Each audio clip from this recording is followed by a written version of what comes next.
نحمده ونصلي على رسوله الكريم اما بعد فاعوذ بالله من الشيطان الرجيم بسم الله الرحمن الرحيم رب اشرح لي صدري ويسر لي امري واحلل عقدة من لساني يفقهوا قولي يا أيها الذين آمنوا كتب عليكم الصيام كما كتب على الذين من قبلكم لعلكم تتقون أياما معدودات فمن كان منكم مريضا أو على سفر فعدة من أيام أخر وعلى الذين يطيقونه فدية طعام مسكين فمن تطوع خيرا فهو خير له وأن تصوموا خير لكم إن كنتم تعلمون شهر رمضان الذي أنزل فيه القرآن هدى للناس وبينات من الهدى والفرقان فمن شهد منكم الشهر فليصم ومن كان مريضا أو على سفر فعدة من أيام أخر يريد الله بكم اليسر ولا يريد بكم العسر ولتكملوا العدة ولتكبروا الله على ما هداكم ولعلكم تشكرون وإذا سألك عبادي عني فإني قريب أجيب دعوة الداعي إذا دعاني فليستجيبوا لي وليؤمنوا بي لعلهم يرشدون صدق اللہ العظیم۔ شروع کرتی ہوں اللہ کے نام سے جو بے انتہا مہربان نہایت رحم فرمانے والا ہے۔ اے لوگو جو ایمان لائے ہو، تم پر روزے فرض کیے گئے جیسا کہ تم سے پہلے لوگوں پر فرض کیے گئے تھے تاکہ تم بچ سکو۔ گنتی کے چند دن ہیں تو تم میں سے جو شخص بیمار ہو یا سفر پر ہو تو وہ دوسرے دنوں سے گنتی کو پورا کر لے، اور ان لوگوں پر جو اس کی طاقت رکھتے ہوں پھر روزہ نہ رکھیں تو ایک مسکین کو کھانا کھلانا فدیہ ہے۔ تو جو کوئی خوشی سے نیکی کرے تو وہ اس کے لیے بہتر ہے، اور یہ کہ تم روزہ رکھو یہی تمہارے لیے زیادہ اچھا ہے اگر تم جانتے ہو۔ رمضان وہ مہینہ ہے جس میں قرآن اتارا گیا، لوگوں کے لیے ہدایت، تمام انسانوں کے لیے رہنمائی اور ہدایت کی واضح نشانیاں اور حق و باطل میں فرق کر دینے والی کتاب۔ تو جو کوئی تم میں سے اس مہینے کو پائے اسے چاہیے کہ روزہ رکھے، اور جو کوئی بیمار ہو یا سفر پر ہو تو دوسرے دنوں سے گنتی پوری کر لے۔ اللہ تمہارے ساتھ آسانی چاہتا ہے، مشکل نہیں چاہتا، اور تاکہ تم گنتی پوری کرو اور تم اللہ کی بڑائی بیان کرو اس پر جو اس نے تمہیں ہدایت عطا کی، اور تاکہ تم اس کے شکر گزار بن جاؤ۔ اور جب میرے بندے آپ سے میرے بارے میں پوچھتے ہیں تو کہہ دیجئے کہ بے شک میں قریب ہوں، پکارنے والے کی پکار کا جواب دیتا ہوں جب بھی وہ مجھے پکارتا ہے۔ بس چاہیے کہ وہ میری بات مانے، اور چاہیے کہ مجھ پر ایمان لائیں تاکہ وہ ہدایت پائیں، راہ پائیں۔ معزز خواتین، رمضان المبارک کی آمد ہے۔ نبی اکرم صلی اللہ علیہ وسلم کا یہ طریقہ تھا کہ رمضان کی آمد سے پہلے شعبان میں ہی اس کی تیاری شروع کر دیتے، اور شعبان کے مہینے میں ہی عبادت میں کچھ اضافہ کر لیتے جو روزے اور صدقہ خیرات کی شکل میں ہوتا تھا۔ اس کے علاوہ ایک موقع پر شعبان کی آخری تاریخ کو نبی اکرم صلی اللہ علیہ وسلم نے ایک خطبہ دیا جس کے ذریعے رمضان کی فضیلت پر اور روزے کی اہمیت کے بارے میں صحابہ کرام کو ذہنی طور پر تیار کیا۔ اگرچہ یہ تمام باتیں جو روزے سے متعلق ہیں ہم میں سے بہت سے لوگ بہت اچھی طرح جانتے ہیں، لیکن کسی بھی چیز کو محض جان لینے سے بات نہیں بنتی۔ کوئی بھی کام زیادہ بہتر طریقے سے کرنے کے لیے ضروری ہے کہ اس کے کرنے سے پہلے ہم ذہنی طور پر، روحانی طور پر اس کے لیے تیار ہوں، اپنے آپ کو یاد دہانی کرائیں، کیونکہ انسان تو ہے ہی بھولنے والی چیز۔ تو کوئی بھی عبادت جسے پوری روح کے ساتھ، پورے شعور کے ساتھ کیا جاتا ہے اس کے کرنے کا لطف ہی کچھ اور ہے، اور وہ عبادت جو محض ایک روٹین کے تحت کر لی جائے، اور وہ روزہ جو صرف بھوکے پیاسے ہونے کا نام رہ جائے، تو ایسا روزہ انسان کو حقیقی معنوں میں وہ فائدہ نہیں دیتا جس کے لیے اللہ تعالیٰ نے یہ روزے ہم پر فرض کیے۔ اس لیے ضروری معلوم ہوتا ہے کہ قرآن پاک کی تفسیر کے باقاعدہ پروگرام کے آغاز میں رمضان المبارک سے متعلق تمام باتیں دہرا لی جائیں۔ یہ میری اپنی ذات کے لیے بھی یاد دہانی ہے، اور آپ سب بہنوں کے لیے بھی ایک یاد دہانی ہے، تاکہ رات اگر ہم تراویح پڑھیں اور کل صبح انشاءاللہ جب روزہ رکھیں تو پورے شعور کے ساتھ، پوری روح کے ساتھ اور پوری طرح اس عبادت سے لطف اندوز بھی ہوں، اور اس کا جو اجر و ثواب اور جو اس کا فائدہ اللہ تعالیٰ نے بتایا ہے اسے بھی پوری طرح حاصل کر سکیں۔ تو یہ چند باتیں اسی چیز کو ذہن میں رکھتے ہوئے آپ سے کرنا چاہ رہی ہوں۔ امید ہے کہ آپ ان پر غور فرمائیں گے۔ پہلی چیز جو اللہ تعالیٰ اس آیت میں فرماتے ہیں، یا ایھا الذین آمنوا، اے لوگو جو ایمان لا چکے ہو، گویا تمام ان لوگوں سے خطاب ہے جو اللہ کو، رسولوں کو، آخرت کو اور آخرت کے حساب کتاب کو مانتے ہیں، اور وہ سب آپ ہیں۔ یا ایھا الذین آمنوا، ہم بھی ان لوگوں میں شامل ہیں جو ایمان لائے۔ کیا کرو؟ کتب علیکم الصیام، تم پر روزے فرض کر دیے گئے۔ کتبہ کا لفظ کتبہ سے ہے، کتبہ کا مطلب ہوتا ہے لکھ لینا، کتاب ہے لکھی ہوئی چیز، گویا تم پر لکھ دیے گئے، اور لکھی ہوئی چیز بہت اہم ہوتی ہے۔ کسی بھی چیز کی ڈاکیومنٹیشن اور اس کو لکھ دیا جانا اس کی اہمیت کو ظاہر کرتا ہے۔ تو کتب علیکم الصیام، تم پر روزے لکھ دیے گئے، اسی لیے اس کا ترجمہ کیا جاتا ہے کہ تم پر روزے فرض کیے گئے، یعنی یہ ایک فرض عبادت ہے اور اسے جان بوجھ کر چھوڑا نہیں جا سکتا۔ اور یہ عبادت صرف ہم پر نہیں، امت مسلمہ پر، نبی صلی اللہ علیہ وسلم کی امت پر، بلکہ اس سے پہلے کی انبیاء کی امتوں پر بھی روزہ فرض کیا گیا تھا۔ کما کتب علی الذین من قبلکم، کیوں فرض کیا گیا؟ لعلکم تتقون، تاکہ تم بچ سکو۔ تتقون، تقوی کے لفظی معنی ہے کسی چیز سے بچنا۔ کس چیز سے بچتا ہے انسان؟ بظاہر کھانے پینے سے بچتا ہے، بظاہر اپنی نفسانی خواہشات کے پورا کرنے سے بچتا ہے، لیکن انسانی ضروریات سے یہ بچنا، وہ بنیادی ضروریات جو انسان کے ساتھ ہر دم لگی رہتی ہیں، ان ضروریات سے جب انسان پرہیز کرتا ہے، کھانے پینے سے بچتا ہے، تو دراصل بچنے کی ایک پریکٹس ہوتی ہے، بچنے کی ایک ایکسرسائز ہوتی ہے۔ اور جب انسان اپنے نفس پر کنٹرول کرنا سیکھتا ہے تو پھر گناہوں سے بھی بچ جاتا ہے۔ روزہ دراصل کیا ہے کہ صبح سے لے کر شام تک تم کھانے پینے اور نفسانی خواہشات کو کرنے سے، حالانکہ وہ جائز ہیں، ان جائز ضروریات سے بھی تم بچو، تاکہ تم ان جائز ضروریات سے بچ کر ناجائز چیزوں سے بھی بچ سکو، اور جب ناجائز چیزوں سے بچو تو پھر برے انجام سے بھی بچ سکو۔ یہ ہے روزے کا اصل مطلب، لعلکم تتقون، تاکہ تم بچنا جان لو۔ بات یہ ہے کہ ہم انسان بہت دفعہ چاہتے ہیں کہ غلط کاموں سے بچ سکیں، لیکن باوجود خواہش کے، باوجود کوشش کے بچ نہیں سکتے۔ عام طور پر بھی آپ نے دیکھا ہوگا کہ جب خواتین ڈائٹنگ کرتی، کھانے سے بچنا چاہتی ہیں، تو اس بچنے میں بڑی دقت ہوتی، بڑی مشقت ہوتی ہے، اور جب کوئی نہ دیکھ رہا ہو تو نظر چرا کے کچھ نہ کچھ کھا بھی لیا جاتا ہے، کیونکہ وہ معاملہ اپنے ساتھ جو ہوتا ہے۔ مگر روزہ ایک ایسی عبادت ہے کہ جس میں اللہ کے لیے کھانے پینے سے بچا جاتا ہے۔ آپ تنہا ہوں، ایسی جگہ پر ہوں جہاں کوئی نہ دیکھتا ہو، کوئی پوچھنے والا نہ ہو، کوئی سزا دینے والا نہ ہو، کوئی پکڑنے والا نہ ہو، لیکن پھر بھی خواہ کتنے بھی بھوکے ہوں، کتنے بھی پیاسے ہوں، کتنے ہی جذبات سے مغلوب ہوں، لیکن آپ وہ کام نہیں کرتے جو اس حالت میں اللہ نے آپ کو روک دیا کرنے سے۔ اس طرح ضبط نفس کی ایک ایسی ٹریننگ ہوتی ہے، اور انسان کو بار بار یہ احساس دلایا جاتا ہے کہ جس رب کے حکم سے تم حلال چھوڑ رہے ہو، اسی رب کے حکم سے تم حرام کو بھی چھوڑ دو۔ ہم روزے کی حالت میں حلال چیز استعمال کرنا چھوڑتے ہیں، کھانا پینا حلال ہے، پانی حلال ہے، جس کے بارے میں قرآن پاک میں اللہ تعالیٰ فرماتے ہیں کلوا من طیبات ما رزقناکم، جو پاکیزہ چیزیں ہم نے تم کو دی ہیں ان کو کھاؤ۔ انہیں اللہ کا حکم سمجھ کر ہم استعمال کرتے ہیں، لیکن روزے میں مت کھاؤ، گویا حلال سے بچنا۔ تو جب ایک انسان اللہ کے حکم سے، اللہ کی خوشی کی خاطر حلال سے بچتا ہے تو وہ آخر حرام سے کیوں نہ بچے گا۔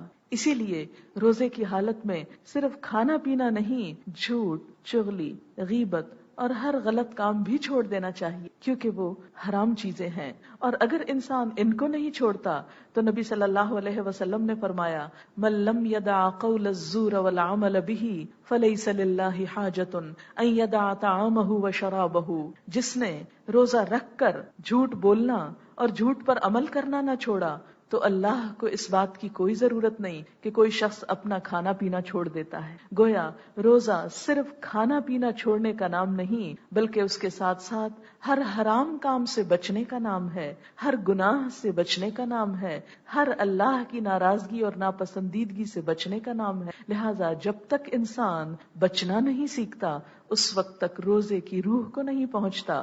اسی لیے روزہ صرف زبان کا نہیں، صرف پیٹ کا نہیں، وہ آنکھ کا روزہ بھی ہے، وہ کان کا روزہ بھی ہے، وہ دل کا روزہ بھی ہے، وہ ان ہاتھوں کا روزہ بھی ہے، وہ پاؤں کا روزہ بھی ہے کہ ان تمام اعضاء کو اللہ کی نافرمانی سے روک دیا جائے۔ آنکھیں وہ کچھ نہ دیکھیں جو اللہ نے دیکھنا حرام قرار دیا، کان وہ چیزیں نہ سنیں جنہیں اللہ نے سننا حرام قرار دیا، ہاتھ وہ کام نہ کریں جنہیں اللہ نے کرنے کا حکم نہیں دیا۔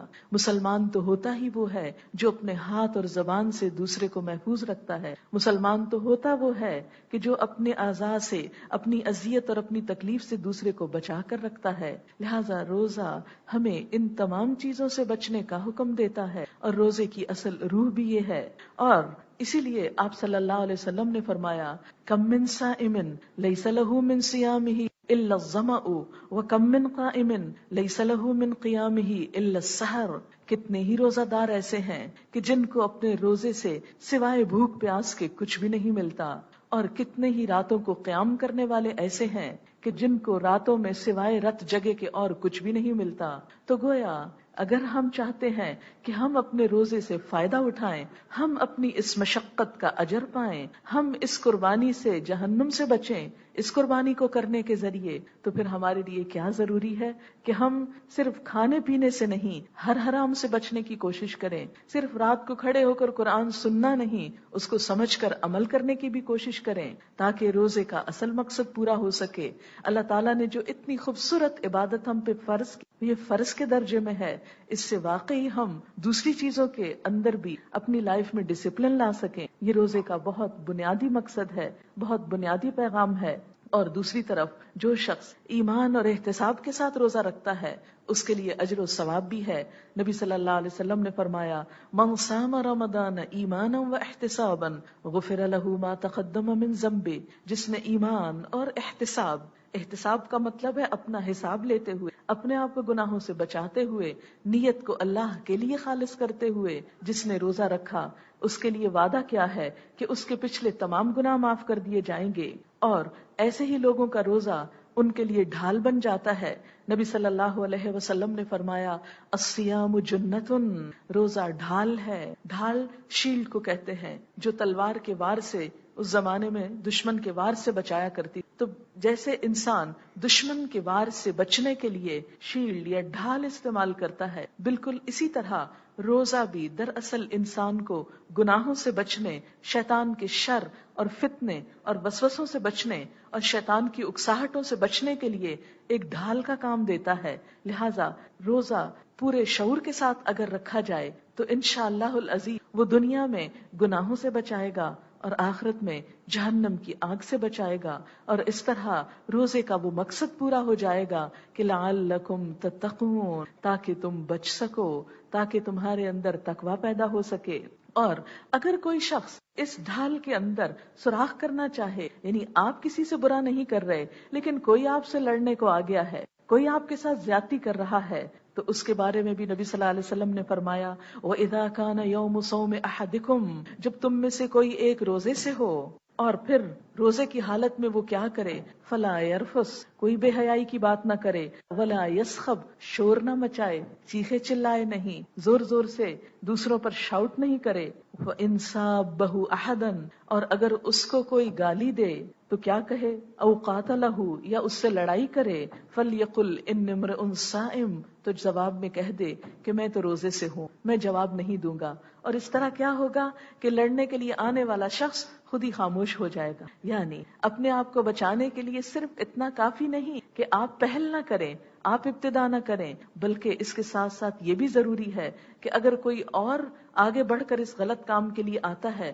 تو جواب میں اپنے آپ کو روک لیا جائے، اللہ کے لیے صبر کیا جائے، کیونکہ روزہ صبر ہی تو سکھاتا ہے۔ پھر لعلکم تتقون کے ایک اور معنی بھی ہیں۔ پہلا معنی تو کیا تھا کہ تاکہ تم بچ سکو، کس کس سے، گناہوں سے بچ سکو، غلط کاموں سے بچ سکو، اور اس کے نتیجے میں جہنم کی آگ اور برے انجام سے بچ سکو۔ دوسرا معنی تقوی، اللہ کی محبت اور اللہ کا خوف، تاکہ تمہارے دل میں اللہ کی محبت پیدا ہو۔ تو روزے کے ذریعے بھلا اللہ کی محبت کیسے پیدا ہوا کرتی ہے؟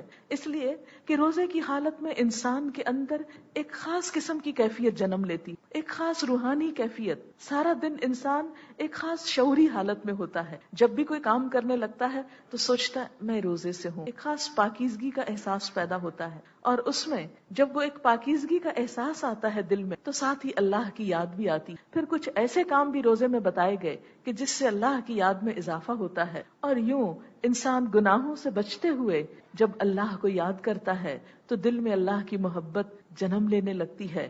وہ ایمان کا بیج جو ہم دلوں میں ڈال چکے ہوتے ہیں، وہ رمضان کی پوری فضا اس بیج کو پنپنے، پھوٹنے اور تناور درخت بننے میں مددگار ہوتی ہے۔ چونکہ روزہ ایک انسان تنہا نہیں رکھتا، پورا معاشرہ ایک طرح سے روزے سے ہوتا ہے، سب کے اندر خیر اور بھلائی کے جذبے ہوتے ہیں۔ اس لیے جب شیطان بند کر دیے جاتے ہیں، ان کے شر سے بچ کر اور دیگر شر سے بچ کر جب سب لوگ مل کر ایک اجتماعی عبادت میں ہوتے ہیں تو سب کے اندر ایک ایمانی اور نورانی کیفیت پھوٹ رہی ہوتی۔ وہ نورانی کیفیت انسان کے دل میں اللہ کی محبت میں اضافہ کرتی ہے۔ لہذا لعلکم تتقون، تاکہ تمہارے دل میں تقوی پیدا ہو جائے، اور تقوی جو ہے دل کی اس کیفیت کا نام ہے جو ہمیشہ اللہ تعالیٰ کے حاضر و ناظر ہونے کا انسان کو یقین دلاتی ہے، جس کے ذریعے انسان خیر اور شر میں تمیز کر سکتا ہے، جو انسان کو نیکی سے محبت اور برائی سے نفرت دلاتی ہے۔ اگر ایک لفظ میں سوچا جائے کہ کیا ہے تقوی،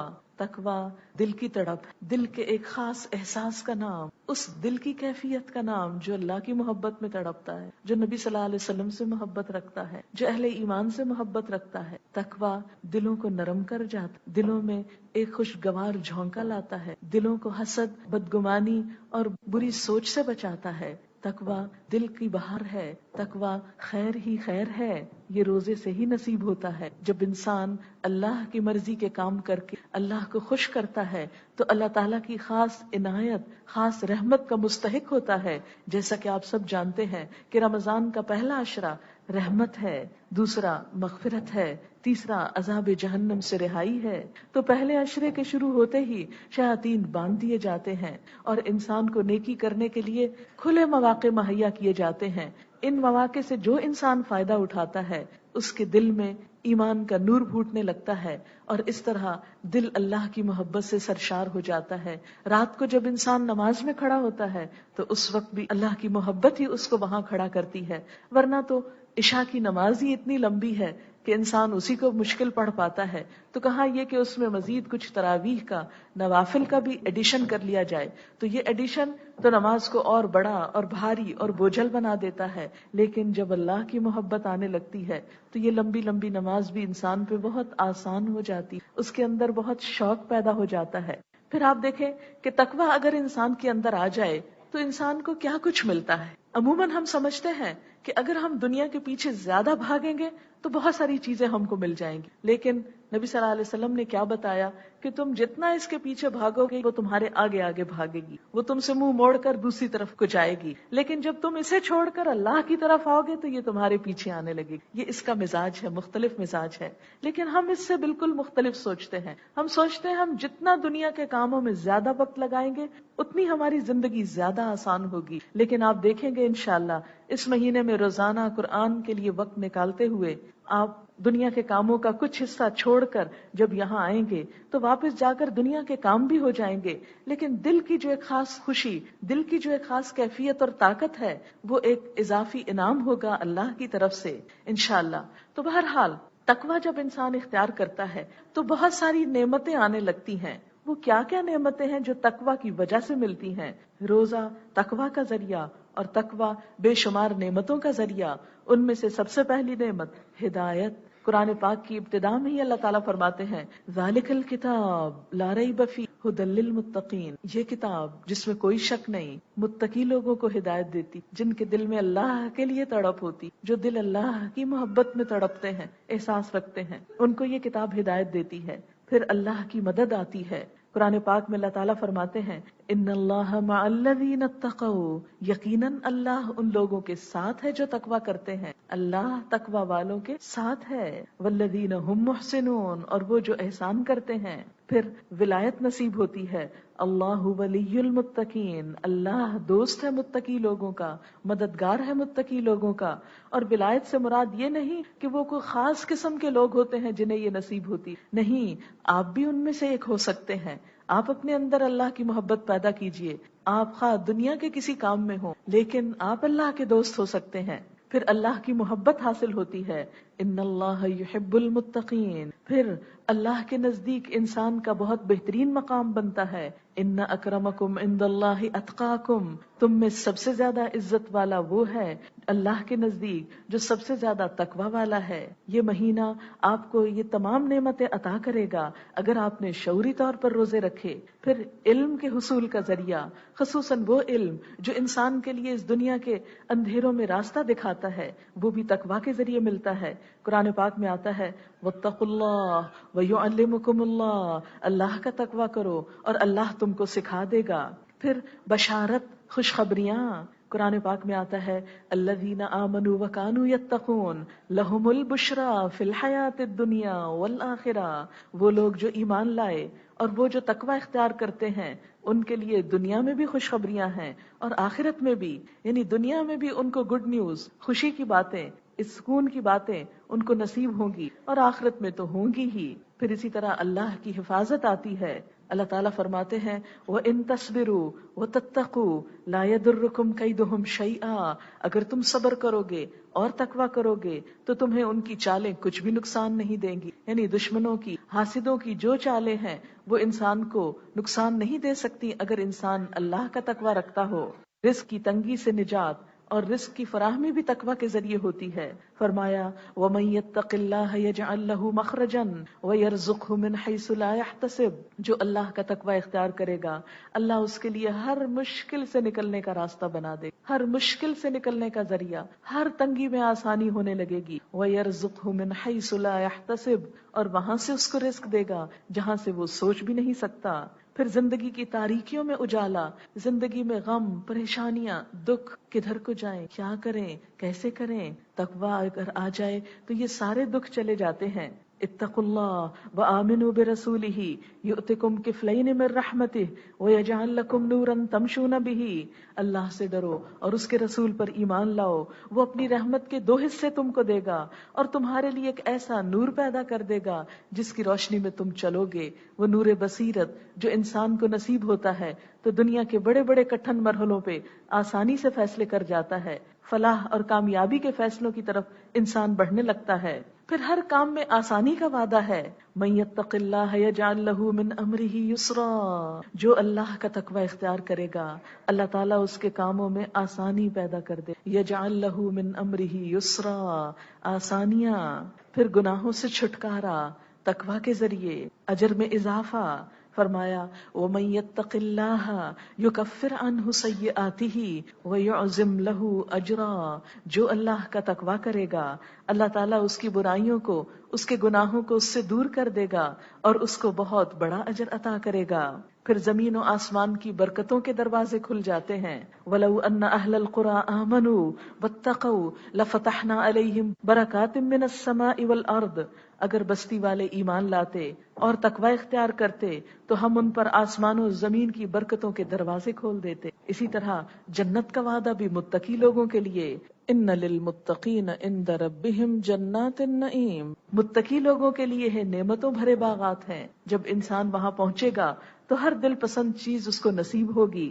قرآن پاک میں اللہ تعالیٰ فرماتے ہیں وَسَارِعُوا إِلَىٰ مَغْفِرَةٍ مِّن رَّبِّكُمْ وَجَنَّةٍ عَرْضُهَا السَّمَاوَاتُ وَالْأَرْضُ أُعِدَّتْ لِلْمُتَّقِينَ، سارعوا، جلدی کرو، تیز چلو، إِلَىٰ مَغْفِرَةٍ مِّن رَّبِّكُمْ، اپنے رب کی بخشش کی طرف، وَجَنَّةٍ، اور جنت کی طرف، عَرْضُهَا السَّمَاوَاتُ وَالْأَرْضُ، جس کا عرض آسمان و زمین کے برابر ہے، اعدت للمتقین، جو متقی لوگوں کے لیے تیار کی گئی ہے۔ اسی لیے نبی اکرم صلی اللہ علیہ وسلم یہ دعا مانگا کرتے تھے اللہم انا نسألک الہدی والتقی والعفاف والغنی، اے اللہ ہم تجھ سے سوال کرتے ہیں ہدایت کا، تقوی کا، پاکیزگی کا اور بے نیازی کا۔ لہذا ہمیں بھی اس رمضان کی شعوری طور پر تیاری کرتے ہوئے پوری طرح ذہنی اور روحانی طور پر اس نیکی کے مہینے سے بھرپور فائدہ اٹھانے کے لیے اپنے آپ کو پوری طرح پریپیئر کرنا ہے، جیسے کہ نبی صلی اللہ علیہ وسلم اس مہینے کی تیاری کیا کرتے تھے۔ شعبان ہی کے اندر جب چاند نظر آتا تو آپ دعا پڑھا کرتے تھے، اللہم اہلہ علینا بالامن والایمان والسلامت والاسلام والتوفیق لما تحب وترضى یا ہلال ربی و ربک اللہ۔ اس کا مطلب کیا ہے؟ اے اللہ اس چاند کو ہم پر امن والا، ایمان والا، سلامتی والا، اسلام والا اور ان کاموں کی توفیق والا بنا جن کو تو پسند کرے اور جس پہ تو راضی ہو جائے۔ کتنی خوبصورت دعا ہے۔ اگر آپ میں سے کچھ لوگ بھی یہ سعادت حاصل کریں تو چاند دیکھتے ہی یہ دعا پڑھیں، اللہم اہلہ علینا بالامن والایمان والسلامت والاسلام والتوفیق لما تحب وترضى یا ہلال ربی و ربک اللہ۔ اے ہلال تیرا اور میرا رب اللہ ہی ہے۔ تو یہ دعا اگر عربی میں یاد نہ بھی ہو تو اردو میں اس معنی کی دعا ضرور پڑھ لیں تاکہ زیادہ سے زیادہ اس مہینے کی برکتوں سے فائدہ اٹھا سکیں۔ پھر اس کے بعد فرمایا لعلکم تتقون ایام معدودات۔ کیوں پریشان ہوتے ہو؟ چند دن تو ہیں، گنتی کے دن ہیں، بس گنے ہوئے دن ہیں۔ کتنا ہمارا رب ہماری نفسیات سے واقف ہے کہ میرے بندے گھبرا رہے ہیں کہ 30 دن کھانا پینا چھٹ جائے گا، 30 دن فلاں اور فلاں کام چھٹ جائے گا۔ نہیں، مت فکر کرو، مت گھبراؤ۔ ایام معدودات، گنے ہوئے دن۔ معدود عربی زبان میں عدد سے ہے، معدود مفعول کے وزن پر، گنتی کے چند دن۔ اور آپ دیکھیں سارا سال ہم اسلامی کیلنڈر سے بے نیاز رہتے، بھولے رہتے ہیں کہ شعبان ہے یا رجب ہے یا کیا ہے اور کیا نہیں، لیکن رمضان آتا ہے تو ایک ایک تاریخ ہم کو یاد ہوتی، دن میں کئی دفعہ دہراتے، آج کون سا روزہ ہے، کتنے گزر گئے، کتنے باقی رہ گئے۔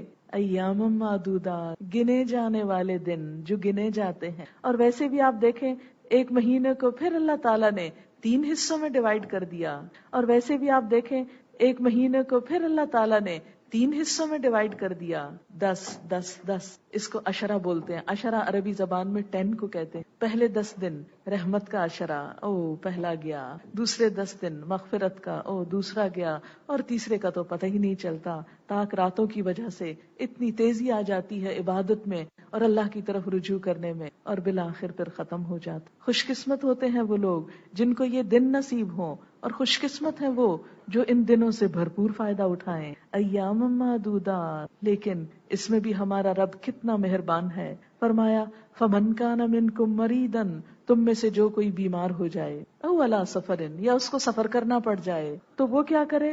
اس کو اجازت ہے وہ روزہ چھوڑ دے اور پھر بعد میں ان روزوں کی گنتی پوری کر لے۔ فعدۃ من ایام اخر، وہ دوسرے دنوں میں اس کی قضا کر لے۔ تو گویا روزہ ایک ایسی عبادت ہے کہ اگر کسی حقیقی عذر کی وجہ سے، شرعی مجبوری کی وجہ سے چھٹ جائے، جس میں 2 یہاں قرآن پاک میں بتائی گئی ہیں اور کچھ سنت رسول صلی اللہ علیہ وسلم میں بھی ہیں جن کی طرف میں لیٹر آن آؤں گی فقہی مسائل کی طرف، تو اس کو کیا کرنا چاہیے؟ بعد میں گنتی پوری کرنی چاہیے۔ وَعَلَى الَّذِينَ يُطِيقُونَهُ، اور ان لوگوں پر جو اس کی طاقت رکھتے ہوں۔ یہ ابتدائی دور کا حکم ہے۔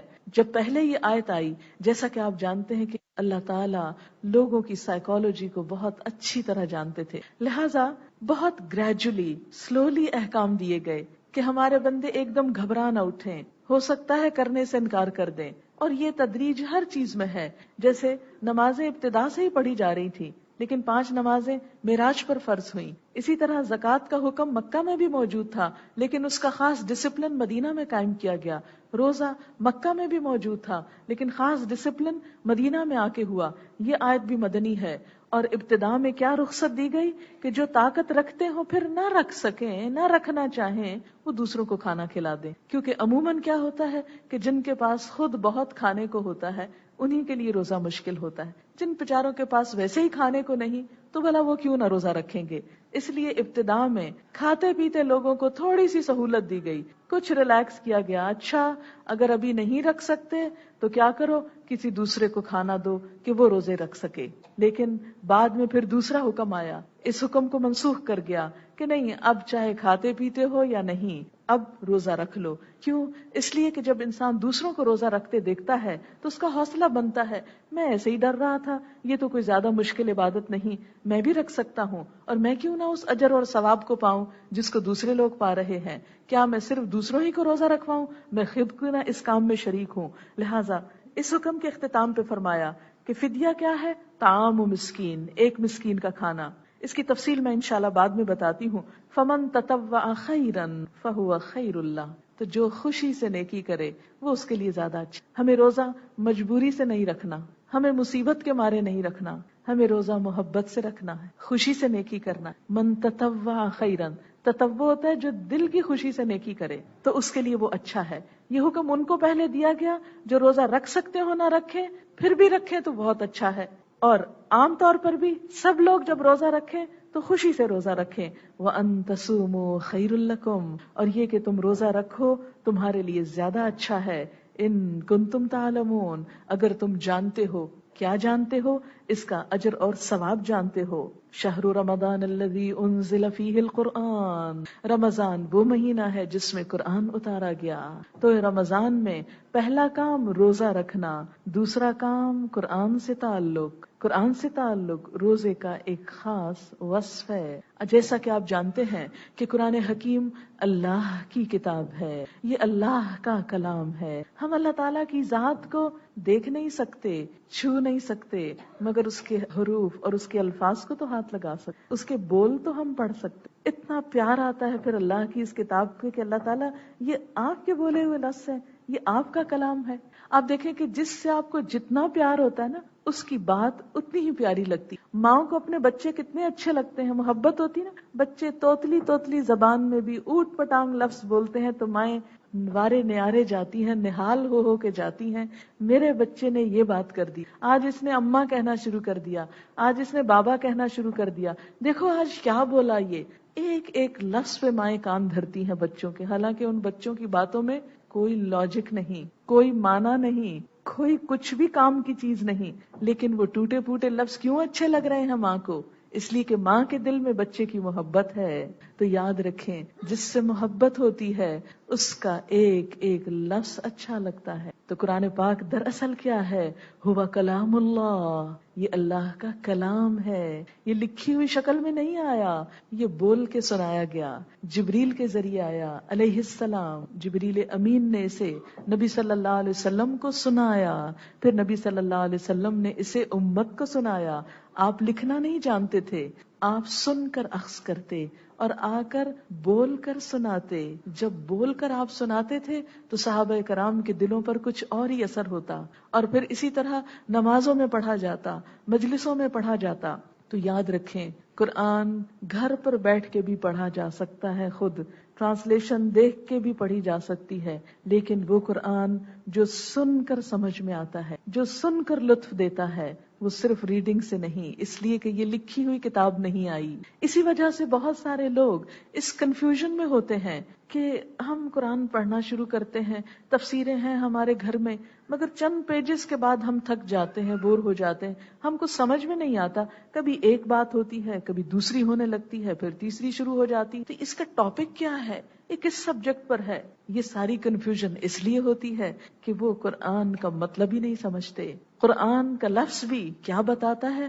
بہت زیادہ پڑھی جانے والی چیز قرأ سے ہے. قرأ کا مطلب ہے پڑھنا، اور پڑھنے سے مراد صرف ایسی ریڈنگ نہیں بلکہ اقرأ بسم ربک الذی خلق جیسے کہا گیا کہ پڑھو، جیسے نبی صلی اللہ علیہ وسلم سے پڑھوایا گیا، یعنی بولو اس کو.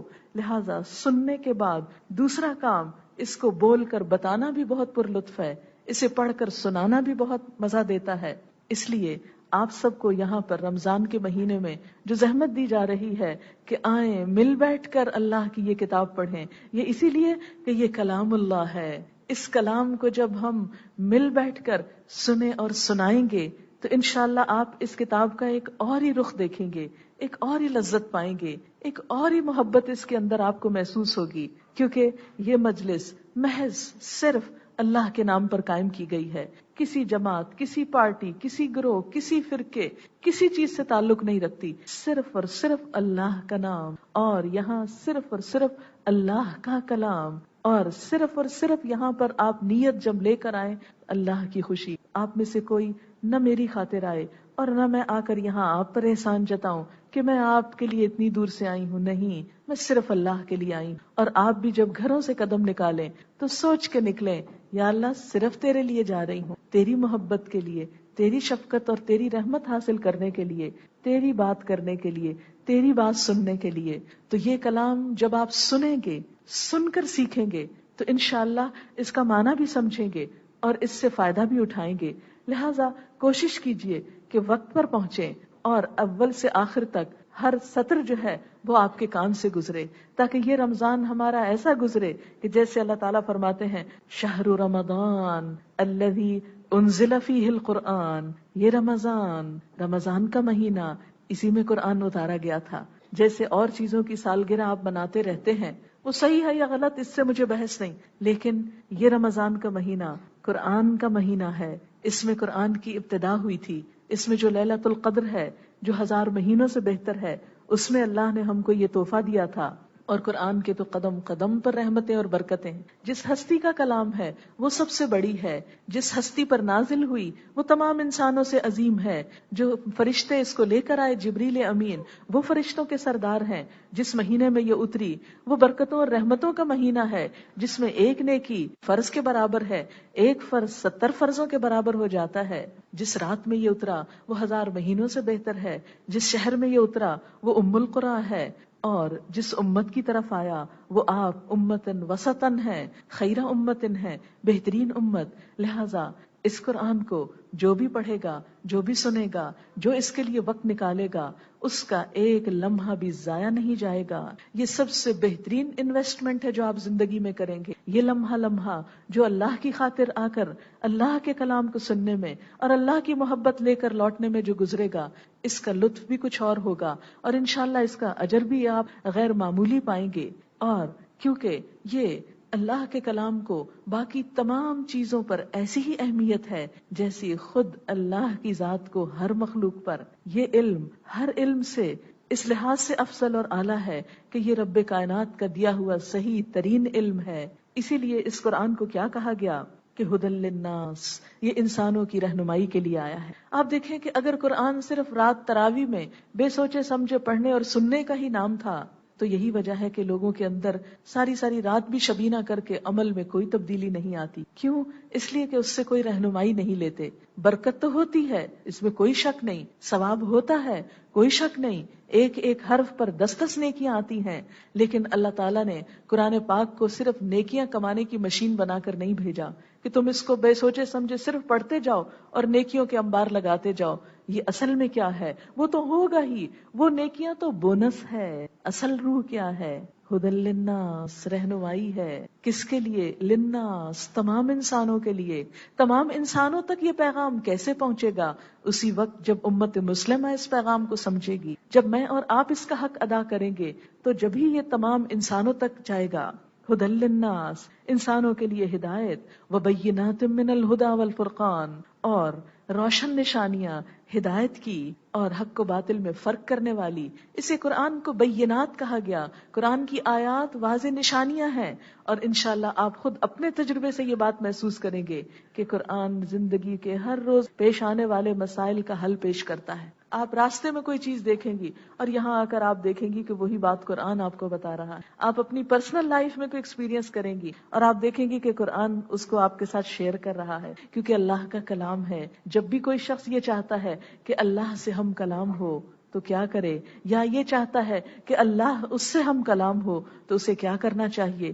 اس کتاب کو پڑھنا چاہیے، اللہ کی بات سننی چاہیے، اور پھر آپ دیکھیں گے کہ زندگی کے ہر چیز کے بارے میں بڑی بات کسی سے نہیں کر سکتے، وہ احساسات جو آپ کسی سے شیئر نہیں کر سکتے، وہ بات جو آپ کسی کو بتا نہیں سکتے، اپنی ماں کے سامنے بھی کھول کے نہیں رکھ سکتے، آپ دیکھیں گے کہ وہ جو 70 ماؤں سے بڑھ کر پیار کرنے والا ہے، اس کے کلام کے ذریعے آپ کو اپنی زندگی ان باتوں میں بھی رہنمائی ملے گی، کیونکہ یہ اللہ کا وعدہ ہے۔ والفرقان، اور حق و باطل میں فرق کرنے والی کتاب ہے۔ فرقان، اچھے اور برے، نیکی اور بدی، خیر اور شر میں فرق کرتی ہے۔ پھر فرمایا فمن شہد منکم الشہر، جو بھی پائے تم میں سے اس مہینے کو، فلیصم، بس چاہیے کہ اس میں روزے رکھے۔ اب یہ حکم لازم ہو گیا، اب وہ جو کھانا کھلانے والی سہولت تھی وہ ختم ہو گئی، اب ہر شخص کو روزہ رکھنا ہے۔ اور اس کے بعد ومن کان مریدن، جو بیمار ہو، او علی سفر، یا سفر پر ہو، فعدۃ من ایام اخر، تو وہ دوسرے دنوں سے گنتی پوری کر لے۔ یرید اللہ بکم اليسر ولا یرید بکم العسر، اللہ تمہارے لیے آسانی چاہتا ہے، تمہارے لیے تنگی نہیں چاہتا، تمہارے لیے مشکل پیدا نہیں کرنا چاہتا۔ یعنی یہ سہولت اللہ تعالیٰ نے کس لیے دی کہ بعد میں پورے کر لو، کہ اس دن میں سفر میں تم مصیبت میں نہ پڑو، بیماری میں تم ہلاک نہ ہو جاؤ، تمہیں اللہ اس فرض سے بچا لیتا ہے، رخصت دیتا ہے۔ یہی اسلام کی خصوصیت اسے دیگر تمام ادیان سے ممتاز کرتی کہ اسلام میں کوئی ریجڈیٹی نہیں، اسلام میں ایسے کانسیپٹ نہیں کہ تم مرو یا جیو، یہ کام کہہ دیا تو بس کرو ہی کرو، نہیں۔ اگر نہیں کر سکتے، بیمار ہو، نہیں کر سکتے کہ سفر پر ہو، کوئی بات نہیں، بعد میں کر لینا۔ آپ نے دیکھا ہوگا اتنا عرصہ اسکول کالج میں آپ جاتے رہے، امتحان آپ نے دیے، کبھی کسی دنیا کے ممتحن نے، کسی استاد نے آپ کو ایسے معاف کیا کہ کوئی بچہ کہے میں بیمار تھا تو امتحان نہیں دے سکا، تو آپ میرا کل لے لیجئے یا اگلے سال لے لیجئے؟ نہیں، وہ اگر یہ چانس گیا تو گیا، لیکن اللہ تعالیٰ کے ہاں ایسا نہیں، وہ اپنے بندے کو سہولت دیتا ہے، رخصت دیتا ہے، اجازت دیتا ہے، ٹھیک ہے اب نہیں تو بعد میں کر لو، لیکن بعد میں کیوں کرو؟ وَلِتُكْمِلُ الْعِدَّةَ، گنتی پوری کرو، گنتی کو پورا کرنا انتہائی ضروری ہے۔ وَلِتُكَبِّرُوا اللَّهَ عَلَى مَا هَدَاكُمْ، اور تاکہ تم اللہ کی بڑائی بیان کرو اس پر جو اللہ نے تم کو ہدایت دی، یعنی اللہ ہی کی خاطر یہ سب کچھ کرو۔ وَلَعَلَّكُمْ تَشْكُرُونَ، تاکہ تم شکر گزار ہو جاؤ۔ گویا روزہ رکھنے کا ایک مقصد کیا تھا؟ لعلکم تتقون، اور دوسرا کیا ہے؟ لعلکم تشکرون، تاکہ تمہارے اندر شکر کی کیفیت آئے۔ اچھا بھلا یہ کیفیت کیسے آ سکتی ہے؟ یہ اس طرح آتی ہے کہ جب نعمتیں ہم کو مفت میں ملتی چلی جاتی ہیں تو قدردانی نہیں آتی۔ رمضان میں کیا ہوتا ہے؟ تھوڑا سا روک لیا جاتا ہے، تھوڑے سے ایسے کام کرائے جاتے ہیں جو دل نہیں چاہتا، پھر انسان کو قدر آتی ہے، اللہ کتنی بڑی نعمت۔ مثلاً آپ دیکھیں کہ جب آپ کا کھانے کو دل نہیں چاہ رہا ہوتا تو کہا جاتا ہے کھاؤ، اب کھاؤ گے تو ثواب ملے گا۔ کون صبح ہی صبح اٹھ کے کھائے تہجد کے وقت؟ اس وقت تو پانی بھی پینے کو دل نہیں چاہ رہا ہوتا، کھانا۔ لیکن اس میں آپ دیکھیں کہ عام دنوں میں ایسی مجبوری نہیں ڈالی گی تو انسان کہتا ہے اللہ شکر ہے عام دنوں میں تو نے ہمیں پکڑ کے نہیں رکھا کہ اب کھاؤ اور ضرور کھاؤ۔ پھر اسی طرح جب بھوک سک لگتی ہے کہا نہیں اب نہیں کھاؤ۔ پھر اس کے بعد کیا ہوتا ہے؟ جب افطار کا وقت ہوتا ہے تو اللہ تعالیٰ پھر کہتے ہیں اچھا اب کھاؤ۔ سارا دن 12 گھنٹے بھوکے پیاسے رہنے کے بعد جب پانی کا گھونٹ حلق کے نیچے جاتا ہے، ایک کھجور انسان کو انرجی دیتی ہے تو بے اختیار نکلتا ہے الحمدللہ الحمدللہ۔ وہ الحمدللہ عام دنوں میں نہیں نکلتا، وہ الحمدللہ جو عام دنوں میں ہم بولتے ہیں وہ محض زبان سے بولتے ہیں، روزہ افطار کرتے وقت جو الحمدللہ کہتے ہیں وہ پورے جسم کی رگ رگ سے شکر ادا ہو رہا ہو۔ تو یہ شکر ادا کرنے کا ایک موقع بھی ملتا ہے، لعلکم تشکرون۔ اور پھر اس کے بعد جب ایک روحانی غذا آپ کو ملتی ہے تو قدرتی طور پر اللہ تعالیٰ سے ایک کنیکشن جڑتا ہے، تو لعلکم تشکرون، وہ شکر ادا کرتے۔ اور آپ یاد رکھیں کہ ساری عبادت کا جو نچوڑ ہے شکر ہے۔ قرآن پاک کے سب سے پہلے الفاظ کیا ہے؟ الحمدللہ رب العالمین، سب شکر اللہ کے، سب تعریف۔ حمد کا معنی تعریف بھی ہوتا ہے، شکر بھی ہوتا ہے۔ گویا ساری عبادات کا اصل نچوڑ کیا ہے؟ شکر، کہ بندہ شکر گزار بن جائے، خوشی میں بھی غم میں بھی ہر حال میں اللہ کی رضا پر راضی ہو جائے۔ اور جو اللہ کی رضا پہ راضی ہونا جان لیتا ہے وہی خوش قسمت ترین انسان ہے، دنیا میں بھی خوشیاں سمیٹتا ہے اور آخرت میں بھی۔ آپ صلی اللہ علیہ وسلم نے فرمایا بندہ مومن کا حال بھی عجیب ہے، جب اسے کوئی غم اور دکھ اور پریشانی آتی ہے تو صبر کرتا ہے، اس پر بھی اجر پاتا ہے، اور جب کوئی خوشی ملتی ہے تو شکر ادا کرتا ہے، تو خوشی کا ملنا بھی اس کے لیے اجر کا سبب بن جائے۔ بندہ مومن لوزر نہیں ہوتا کسی حال میں بھی، خواہ اچھے حال ہو خواہ برے حال ہو، خواہ دن کی روشنی ہو یا رات کی ہو۔ اسی لیے آپ دیکھیں کہ رمضان میں اللہ تعالیٰ نے صرف دن کا روزہ نہیں، رات کی عبادت بھی ہمارے لیے رکھی، اگرچہ روزہ فرض کیا اور اس کو مسنون عبادت قرار دیا۔ اور آخری چیز رمضان کی وَإِذَا سَأَلَكَ عِبَادِي عَنِّي فَإِنِّي قَرِيب، جب میرے بندے آپ سے میرے بارے میں پوچھیں تو آپ بتا دیجئے کہ میں تو بہت قریب ہوں، میں تو دلوں میں بستا ہوں، تمہاری شاہ رگ کے بھی زیادہ قریب ہوں، اقرب الیہ من حبل الورید ان اللہ یحول بین المرء وقلبہ، اللہ حائل ہے بندے اور اس کے دل کے درمیان، تمہارے دل سے ابھی خیال ہی اٹھتا ہے کہ وہ مجھ تک پہنچ جاتا ہے، وہ اٹھ کے ابھی دماغ تک نہیں جاتا کہ پہلے میں جان لیتا ہوں کہ تم نے کیا سوچا، کیا طلب کیا، کیا مانگا، اور پھر وَهُوَ مَعَكُمْ أَيْنَمَا كُنْتُمْ، جہاں کہیں تم ہو وہ تمہارے ساتھ ہے۔ ایک اور جگہ پر آتا ہے کہیں دو لوگ ہوتے ہیں تو تیسرا اللہ ہوتا ہے، تین ہوتے ہیں تو چوتھا وہ ہوتا ہے، اس سے کم ہوتے ہیں یا زیادہ ہوتے ہیں تو وہ تمہارے ساتھ ہوتا ہے، وہ ہر جگہ تمہارے ساتھ ہے۔ لہٰذا روزے کی حالت میں خاص طور پر خوب خوب دعائیں کرو۔ پہلا کام روزہ، دوسرا کام قرآن، تیسرا کام دعا، یہ خلاصہ ہے رمضان۔ تیسرا کام دعا، دعاؤں میں اللہ کو قریب پا کر دعائیں کرنا۔ فَإِنِّي قَرِيبٌ أُجِيبُ دَعْوَةَ الدَّاعِ إِذَا دَعَانِ، میں جواب دیتا ہوں پکارنے والے کی پکار کا جب بھی مجھے پکارتا ہے میں اس کی پکار سنتا ہوں۔ یہ نہیں کہا کہ اگر وہ نماز کے بعد پکارتا ہے تو سنتا ہوں، یا وہ صبح پکارتا ہے تو سنتا، فرمائے اذا دعانی، جب کبھی پکارتا۔ تو دعا دو طرح سے ہوتی ہے، ایک فارمل طریقے سے، ایک انفارمل طریقے۔ فارمل طریقے سے دعا کیا ہے کہ مثلاً آپ مصلی پہ بیٹھ کے دعا مانگے، مثلاً آپ قرآن ختم کر کے دعا مانگے، مثلاً آپ عمرے حج پہ جا کر دعائیں مانگے خاص ریچول کے طور پر، مثلاً آپ نماز کی حالت میں دعا مانگے، نماز ہے ہی دعا۔ اور انفارمل کیا ہے؟ ہر وقت ہر جگہ دل میں اللہ سے مانگتے رہیں۔ اس میں آپ دیکھیں کہ صبح کے وقت جب آپ سحری کھانے کو اٹھیں گے تو جب آپ سحری کھا رہے ہوں گے اگرچہ فرشتے آپ کے لیے دعائیں کر رہے ہوں گے، لیکن آپ اگر سحری پکا رہی ہیں تو پکاتے پکاتے اللہ سے باتیں کرتے رہیے۔ آپ اس پہ پریشان نہیں ہوئیے کہ نہیں میرا ابھی وضو نہیں، مت پریشان ہوئیے کہ آپ مسلے پہ نہیں، مت پریشان ہوئیے کہ ابھی میں نے درود شریف وغیرہ نہیں پڑھا تو میری دعا کیسے اٹھے گی۔ کوئی نہیں، کسی بھی حال میں آپ کھانا پکا رہے ہیں، آپ میز لگا رہے ہیں، آپ برتن اٹھا رہے ہیں، آپ کو معلوم ہے سحری کے وقت اللہ تعالیٰ آسمان دنیا اور خصوصی طور پہ بندوں کی طرف متوجہ ہوتے اور پکار کے کہتے ہیں ہے کوئی جو مجھ سے مانگے تو میں اس کو دوں، ہے کوئی جو مجھ سے طلب کرے تو میں اسے دوں، مجھ سے بخشش مانگے تو میں اسے معاف کر دوں۔ تو خاص جو دعائیں ہیں وہ آپ اس وقت ضرور مانگیں۔ پھر اس کے بعد آپ نماز پڑھیں گے، آپ اس وقت مانگ سکتے ہیں، پھر قرآن کی تلاوت کریں گے اس وقت بھی مانگ سکتے ہیں، چھوٹی چھوٹی دعا۔ صحابہ کرام کا دعا مانگنے کا طریقہ کیا تھا؟ اگر جوتے کا تسمہ بھی ٹوٹ جاتا فوراً اللہ سے رابطہ کریں، اللہ تعالیٰ اب آپ نے دینا یہ تو ٹوٹ گیا، جوتا کھو گیا اللہ تعالیٰ اب آپ نے دینا یہ تو کھو گیا، فوراً اللہ تعالیٰ سے رابطہ۔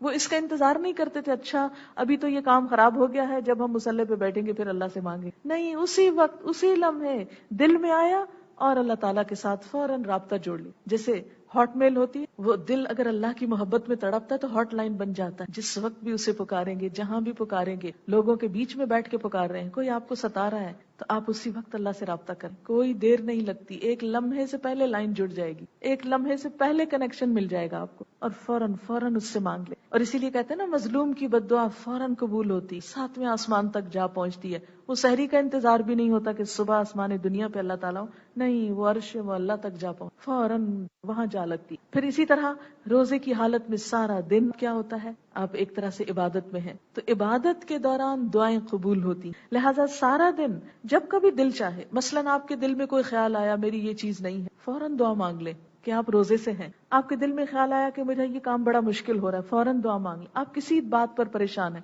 کسی بات پہ دکھی ہیں، فوراً دعا کر لیں۔ پھر نمازوں کے بعد بھی آپ کر سکتے ہیں، پھر جب قرآن کی مجلس میں آپ آئیں گے تو اللہ کے ذکر کرنے کے بعد قرآن پڑھنے کے بعد دعا قبول ہوتی، یہاں سے اٹھتے ہوئے آپ دعا کیجیے۔ اور خاص دعا کا وقت افطار کے وقت، جب افطار ہوتی ہے تو دعا رد نہیں ہوتی، کیونکہ وہ مزدوری لینے کا وقت آ چکا ہوتا، وہ اللہ سے کچھ مانگنے کا وقت ہے، کیونکہ سارا دن آپ نے ایک عبادت کی حالت میں گزارا، اب آپ اللہ ہی کے حکم سے روزہ افطار کر رہے ہیں، اب جب آپ اس سے مانگیں گے وہ آپ پہ خاص رحمت کر رہا ہے، اس کی رحمتیں آ رہی ہیں۔ عموماً گھروں میں کیا ہوتا ہے، افطاری کا وقت ہوتا ہے، چیخ پکار ہو رہی ہوتی، ابھی پکوڑے نہیں تلے گئے، ابھی پانی نہیں بنا، ابھی یہ نہیں ہوا، ابھی چھوڑیے ان باتوں کو، صرف 10 منٹ پہلے یہ کام شروع کر لیجیے، 10 منٹ پہلے میز لگا لیجیے اور سب کچھ آف کر کے اس وقت تھوڑا سا آپ مراقبے میں چلے جائیے۔ یعنی مراقبے میں جانے کا مطلب کیا ہے؟ یکسوئی اختیار کی، کنسنٹریٹ کیجیے، غور کیجیے، احتساب کیجیے، کیسا روزہ گزارا آج میں نے، کوئی جھوٹ تو نہیں بولا تھا میں نے، کوئی غیبت تو نہیں کی تھی، کوئی خراب چیز تو نہیں دیکھی تھی، کوئی غلط کام تو نہیں کیا تھا، وہ سوچیں. اور پھر اگر کوئی غلطی اپنے اعمال نامے میں نظر آئے تو اسے فوراً صاف کرنے کی کوشش کریں، بخشش کی دعا مانگے، رحمت کی دعا مانگے، دنیا اور آخرت کی بھلائی کی دعا مانگے، جو بھی آپ اللہ سے طلب کرنا چاہتے ہیں خاص دعائیں اس وقت مانگے. پھر کیا ہوتا ہے؟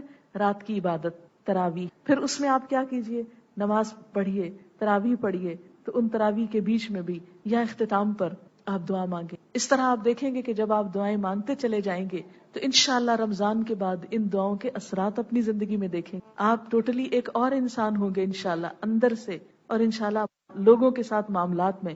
اللہ تعالیٰ نے تو رمضان کا مہینہ ہمارے لیے بطور رحمت فرض کیا تاکہ ہم متقی بن جائیں، لیکن ہوتا یہ ہے کہ ہم روزہ سمجھتے ہیں صرف بھوکا پیاسا رہنے کو، اور شام کو ڈٹ کر کھانے پینے اور طرح طرح کی نعمتیں اکٹھی کر کے کھا پی لینے کو، یا سحری کے وقت ایک خاص اہتمام کرنے کو، اور اس کے بعد سارا دن جو چاہیں. نہیں، اس کے علاوہ بھی یہ کام کرنے ہیں جو ابھی میں نے آپ سے ذکر کیے ہیں. میں روزے سے متعلق فقہی احکام کچھ بتاؤں گی انشاءاللہ، کیا کیا کام آپ کو کرنا ہے، کیا کیا چیزیں کس طرح، اور اس کے اینڈ میں اگر کوئی آپ کے کوسچنز ہو خاص طور پر وہ میں بتاؤں گی، کیونکہ اسلام تعلیم سے عام ہوتا ہے. ہمارا یہ پروگرام جو ہے ایک تعلیم کا سلسلہ ہے. یہ جو قرآن ہم آپ کو پڑھائیں گے وہ قرآن کی تعلیم ہے ایک طرح سے، اور اس کے ساتھ ساتھ آپ دیکھیں کہ ہم جو عبادت کرتے ہیں اس کا اصل مقصد ہے اللہ کو خوش کرنا. اسی وقت خوش ہوں گے اللہ تعالیٰ جب ہم اللہ کی مرضی کی عبادت کریں گے. تو مرضی کی عبادت کے لیے اس کے طریقے معلوم ہونے چاہیے. عام طور پہ بہت سے لوگ پریشان رہتے ہیں اس حال میں روزہ ہوا یا نہیں، کہیں ٹوٹ تو نہیں گیا، کہیں فاسد تو نہیں ہوا. شک کی حالت میں ہر عبادت لطف کھو دیتی. جو عبادت شک سے پاک پورے یقین کے ساتھ کی جاتی اس کا مزہ ہی کچھ اور ہوتا ہے. اس لیے جب آپ پورے اطمینان سے روزہ رکھیں گے آپ کو احکام معلوم ہوں گے، کچھ اپنے لیے، کچھ یہاں سے جب آپ سیکھ کر جائیں گے تو کسی اور کو بھی بتا کر اپنے لیے صدقہ جاریہ بنائیں گے.